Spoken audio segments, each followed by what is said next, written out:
या घटनेने अजून एकदा दाखवून दिलेले आहे की शेतकऱ्यांसाठी बैल हा प्राणी नसून ते आपलं मूलच आहे। संभाजी महिपती तडाखे जनावरांसाठी वैरण आणण्यासाठी आपल्या सर्जा बैल व एक्का घेऊन गेले होते। शेतातच त्यांना अस्वस्थ वाटू लागले। एक हात एक पाय जड झाल्याचे जाणवले।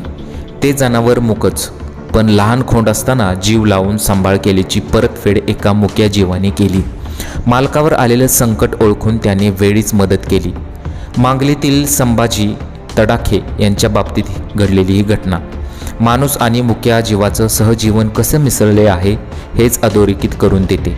याबाबत माहिती अशी की मांगलेपासून 4 किलोमीटरवरचा बांबराचा डोंगर संभाजी महिपते तडाखे जनावरांसाठी वैरण आणण्यास आपल्या सर्जा बैल व एक्का घेऊन गेले होते। शेतातच त्यांना अस्वस्थ वाटू लागले। एक हात एक पाय जड झाल्याचे जाणवले, म्हणजेच त्यांना पॅरलचा झटका आला होता। त्यांनी सर्जा अशी विवळत बैलाला हाक दिली। बैल ही लगेच जवळ आला। वैरण काढत असताना मालकाला अचानक त्रास झाला। मालकाने हाक दिली पण ती नेहमीची नाही हे मुक्या सर्जाने जाणले। तडाख्यांनी अर्धवट उचललेले जू त्याने स्वतः वाकत खांद्यावर घेतले। तडाखे कसे बसे एक्क्यात बसले, झोपून राहिले।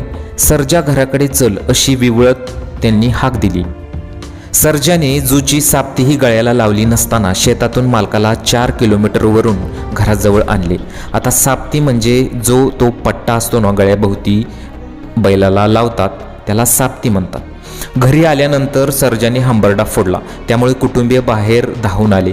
त्यांनी संभाजी तडाखेंना तात्काळ रुग्णालयात दाखल केले। उपचारानंतर घरी आल्यानंतर मुक्या जनावरांच्या या सतर्कतेमुळे मला जीवदान मिळाले असे त्यांना पाहण्यास येणाऱ्या प्रत्येकाला सांगताना संभाजी तडाखेंना अश्रू अनावर होत होते।